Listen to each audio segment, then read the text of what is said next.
Good morning, everyone. How are you guys doing? Back for another car chat. So I want to come on and talk about California and the snow and Governor Newsom and why are the people in California that are snowed in, why have these people not gotten help? Okay. And this is just my thought process this morning. My glasses are dirty. My thought process this morning as I woke up, and I just kind of had like a revelation this morning as to why the people in California are not getting help.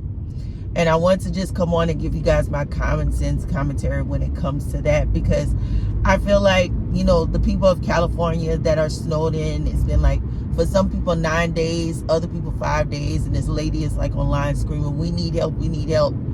And here's the deal, and here's the thing that you guys don't understand, okay? And I want to shed some light on this, some common sense on this, because sometimes common sense is a hard pill to swallow. And sometimes common sense is just not common, okay? Now, I feel like I can speak on this because, number one, I live here in Nevada now. I lived in Houston for years. For about 20-some years, I lived in Houston, Texas. And one of the common things in Houston, Texas was hurricanes. And with hurricanes, they're not predictable. You don't know how bad they're going to be, how, not so bad they're going to be, for lack of a better term that I could think of right now. And you just always prepare for the worst. That was something I learned as a kid. You always prepare for the worst, right? And you see people on, Inside Edition, on TV, asking for help. We need help. We need help. There's people without medicine. There's a woman delivered a baby in this. There's another woman running out of formula. And the fact of the matter is, there are several things wrong with this. This is a rather unfortunate situation that has transpired. Snow has fallen in blizzard conditions in places that never seen it before. I actually just came back from Kingsman the other day because I drove from Nevada to Kingsman. Sorry, there's a plane. From Nevada to Las Vegas to Kingsman, Arizona, which is an hour and a half away from my house. And I drove there just to pick up a prescription. And I left, this was in the middle of the night. I left Vegas at like 5. And I made it there by 8 o'clock to pick up my prescription, drove back. And I started to see at nighttime, I could see the clouds forming. That's how bad it was getting. And within 10 hours, the snowfall that fell in Kingsman, I was so blessed that I was able to get in there, get my prescription, and get out, because I could not believe my eyes what I was seeing on the news, that was the same place I had just visited 10 hours prior to. And it made me think that, like, April, you need to start carrying food in the car when you're traveling like that at this time of the year. I know Interstate 15 going south to Los Angeles was completely inundated with snow and sleet and slush, and people were having accidents like crazy and stuck on the side of the road for hours, for days. And so it's telling me that, April, you need to start preparing and keeping things in the car, keeping water in the car, emergency supplies in the car. So in the event that we get stuck, this is what it's going to be, right?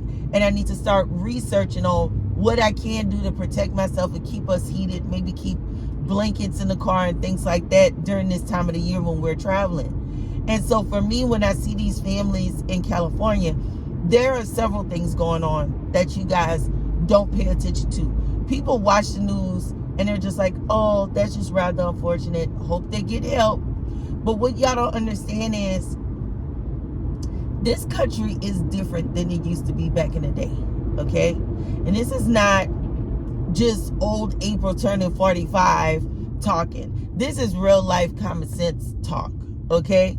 This country is no longer what it used to be. What is that, April? Like right now, I'm passing down, what is this? Eastern and Hacienda, coming up to Tropicana in here in Vegas. And I'm looking at all these older houses. I pass sometimes near Wayne Newton's old house, and I look at these older houses and older businesses that are abandoned, and you think about the time that was and the life that was and how people here used to live and how they used to react. And it's just crazy because you know what, back then people cared about each other. neighbors. You could go down the street. I remember being like 8-10 years old, my grandmother saying, oh, I'm out of eggs to make y'all a cake. Go ask Miss Ventroy down the street. Go ask Miss Lee down the street to borrow 2 eggs. And you would go down the street, knock on the door, and borrow 2 eggs, or borrow milk, or borrow cooking oil, or whatever it is you need to borrow. Nowadays, we don't even know our neighbors. We live in apartment complexes. You can't trust nobody. You don't know nobody, especially in a city like Vegas. I maybe know 3 people or 2 people that I could count on to watch my kid. And that's it. I don't have nobody else in this city. I don't know anybody else. Me and my neighbors, we cross paths because our doors face the same way. We don't even speak. People don't even know each other no more. One of my friends, they have a really good network on their street. Like, their kids will come in the middle of the night. I remember I went to pick up my kid from my friend's house, and one of the neighbor's kids left a note on the door, like at the doorstep, for one of her kids. So they like leave like little notes and little messages like that. And I said to myself, that's a beautiful thing for kids to still have like these kind of pen pal relationships in this day and age, that they could leave out the house at like 8 o'clock and go leave a note on another neighbor's door for another neighbor's kid, right? So it's a beautiful thing to have that type of network. And I see that being the problem where people live up there in California, because one woman was saying that she was running out of formula, and a neighbor was able to come and help her because I guess it was put on some Facebook group or something that they were able to get the formula. But there's no reason why in this type of climate in the winter time that you don't have formula stocked up. Like, how did you go a week and you ran out of formula? Like, that should be stocked up in your cabinets, right? And as neighbors, we should be able to call on each other. That woman screaming on that, we need help, we need help. We understand you need help, sis. But at the same time, people in California go live up on these far hills on the side of mountains that are inundated with snow during this time of the year. Yes, this is record falling snow that y'all ain't never seen before. But these are the prices you pay for the areas you live in. It's the same thing living in Houston. A lot of people want to stay in Houston on the bayou, okay, the Brays Bayou. And the Brays Bayou floods damn near every so many months. Not every year, but every so many months, okay? So that's the price you pay for living in these areas. And how do you expect snowplows to get to that level of snow when they just trying to plow the snow on the streets at the bottom level of the mountain, at the base of the mountain? And on top of that, where's FEMA? Where's FEMA? You see, a lot of people are sleeping here in America. Y'all be sleeping on stuff for real here in America. And let me tell you why I say y'all sleeping on stuff. Because FEMA should have been deployed already. California, y'all over there paying $1 million for homes, $600,000 for a piece of homes, 2-bedroom, 1-bath homes. Y'all paying $625,000 for that rich property, okay? And when y'all inundated like this with snow or rain or mudslides, y'all can't get no help, because you know why? The government feels like that's the price you pay for living in California. What do you want us to do? Y'all need to start holding these politicians accountable and get off y'all lazy behinds, because they got America in so much debt to the point you can't talk.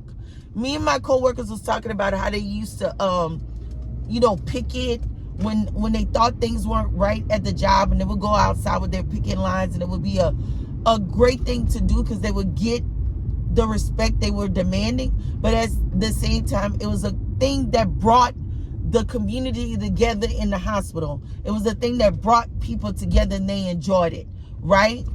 Nowadays, something going on in a hospital, something going on with the police station, something going on in corporate America. Y'all too scared to picket because y'all need y'all jobs. Y'all need y'all money. Y'all don't have nothing saved far enough in advance where you could picket for a couple of days or even a couple of weeks. You know what I'm saying? So at the end of the day, it's just crazy to me that FEMA is not deployed. You know why FEMA is not deployed? Because this country is in so much mother-freaking debt that they are not doing those types of things anymore. There's no reason why FEMA is not deployed. They have not deployed the Army Corps of Engineers to get up there and rescue these people that need their medicines, to get up there and rescue these people. That woman delivered her baby herself. Like, are you crazy? Are you crazy? This is America. Like, what is going on? Everybody's sleeping while DeSantis is over there working his magic, getting his constituents behind him so he can run for office in 2 years. And y'all still sitting here looking at Biden like he just gonna run again. Y'all need to be looking to see who can run against Biden also. Y'all need to be sitting around and not just, they got us so divided by party lines. Y'all need to be sitting around and looking and seeing who's the best candidate overall.